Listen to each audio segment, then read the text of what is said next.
자, 그동안 10일간의 그 예정 동안 이제 콘크리트를 붓기 위해서 그동안 노력들을 해봤고요. 그렇게 일을 마쳐 왔습니다. 이제 현재는 콘크리트를 다 펴놨고요. 한번 대충 이제 시야기를 해놓고 다시 한번 문질르기 위해서 물때를 조금 보고 있습니다. 여기에 이제 사람이 들어가서 미장칼로 문질릴 때 더 이상 들어가지 않을 정도가 굳어야 미장칼로 문질릴 수가 있습니다. 그런 과정들이 있어서 이제 이렇게 아직 물이 잘 안 빠지고 있어요. 이제 물이 올라오죠. 밑에서부터 이제 바닥에 그 비닐을 깔고 했기 때문에 이제 더 없잖아 그런 부분들도 있고요. 근데 어느 정도 수분이 또 양생되면서 유지되어야 되는 부분들이 있습니다. 물이 너무 쉽게 빠지면 그 크랙이 또 잘 가는 경우가 생겨요. 제가 항상 그 모든 사람들한테 말씀을 드립니다만 뭐 이 정도만 해놓고 끝내도 되지 않냐 그런 말씀들을 많이 하셔요. 근데 제가 드리는 말씀은 딱 한 가지가 있습니다. 이 크랙이 갔을 때 건축주의 마음도 크랙이 갑니다 라는, 사실은 뭐 크게 중요하진 않아요. 실크랙 정도 가는 것들은 중요하진 않지만 그래도 이왕이면 다홍치마라고 조금 보기 좋고 예쁜 모습으로 나와야 더 보기가 좋은 부분들이 있습니다. 일단은 이렇게 해서 거의 완성이 됐고요. 폼도 전혀 밀림이 없이 거의 완벽하게 콘크리트가 쳐졌습니다. 쳐졌고 이 콘크리트 작업만 정확하게 할 줄 알아도 다 굶지는 않을 것 같아요. 그래서 드리는 말씀인데 이 콘크리트만 배워도, 저한테 배워도 콘크리트 작업하는 그 과정만 저같이 할 수만 있어도 일은 넘쳐날 것 같긴 해요. 이렇게 방송을 몇 번 찍다 보니까 사람들이 저를 기초 콘크리트 전문가로 잘못 인식해서 전화들을 주시는데 저는 전공이 따로 있습니다. 전공이 따로 있고요. 콘크리트까지 제 손으로 치게 된 이유는 일을 맡겨놓고 다른 사람들한테 시켰다가 잘못되는 경우를 좀 종종 봐오다 보니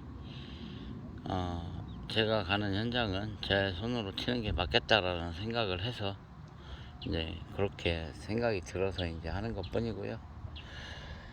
저는 원래 형틀목수도 아니고요. 전기 설비 업자도 아니고요. 철근 업자도 아닙니다. 다만 이제 현장에서 하다 보니 효율적인 방법을 찾다 보니 어느 순간 이제 괴물이 되어 있는 것 같아요. 그래서 기초만 배워도 일거리가 넘쳐날 것 같긴 합니다. 그리고 저한테 만약에 일을 배우러 오실 때는 자존심은 다 내려놓고 오셔야 돼요. 저는 배울 수 없는 사람을 가르치고 싶진 않아요. 그런 부분들이 있기 때문에 뭐 어쨌든 세상에 쉬운 건 없습니다. 그리고 쉬운 건 없고 정확하게 정직하게 일해서 자기의 능력 가치를 이렇게 정확하게 할 수 있는 사람도 지금은 드문 시대고요. 조금 일하고 돈 많이 벌고 싶고 사람 욕심이라는 거 어느 정도는 내려놓고 오셔야 제가 가르쳐 줄 수 있고 제가 인정할 수 있는 사람들이 없어요. 사실은 없어서 제가 이 짓거리를 아직도 하고 다니고 있습니다. 저는 제가 인정하는 사람들한테는 줄 만큼 주고 일을 맡깁니다. 근데 일을 시켜보면 그럴 수 있는 사람들이 희박해요. 지금 세상은. 그렇기 때문에 많은 공정을 제가 혼자 스스로 해결하는 부분들이 있습니다. 그리고 한국형 패시브하우스 오늘 물리학 전공하신 분한테 전화를 받았어요. 전화를 받고 얘기를 하면서 한국식 패시브 하우스의 그 패시브 하우스를 어떤 근거로 얘기를 하냐. 그래서 제가 그런 말씀을 드렸습니다. 패시브 하우스라는 게 기밀하고 단열이잖아요. 난방비. 근데 이제 패시브 하우스라고 얘기를 해도 될런지 모르겠는데, 원래는 그 회배당 1.5리터가 패시브 하우스의 기준이라고 얘기를 하시네요. 근데 이제 저는 4, 5리터로 얘기를 들어서 이제 패시브 하우스급에 들어온다 생각을 했는데, 예, 그런 부분 이제 기술적으로 해결해야 될 부분들이 있고요. 물론 만약에 평당 1,000만원 정도의 건축비를 소요한다면 저는 그 이상도 가능할 수도 있다고 생각을 합니다만, 제가 짓는 주택은 고작해야 평당 500에서 600 사이입니다. 그것도 요즘은 이제 잘해서 그런 거고요. 그렇게 해도 세라믹 사이딩 마감 걸고요. LG 이중창을 쓰고요. 여러 가지 부분들을 신경을 많이 씁니다. 그래서 그동안 노력해온 부분들이 사실 대한민국에서만 판넬집이 이렇게 싸구려 주택이 될 수 있는 이유 중에 하나고요. 이게 어느 순간 전 세계로 퍼지게 된다면 판넬집은 비싼 주택이 될 수도 있습니다.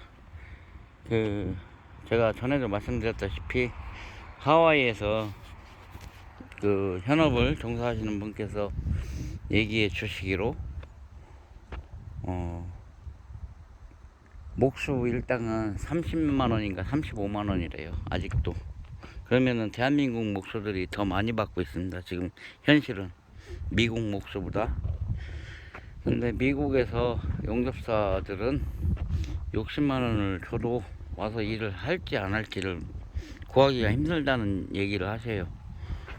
그러면 미국에서 경량철골로 주택을 짓게 되면 비용이 더 많이 올라가겠죠. 그동안 미국에서 온 목조주택, 잘 사는 나라에서 온 목조주택이기 때문에 대한민국 사람들은 허영심에 목조주택을 많이 줬던 것 같아요, 제 생각으로는. 근데 우리나라 기후랑 맞지도 않고요. 우리나라는 고온 다습, 저온 건조,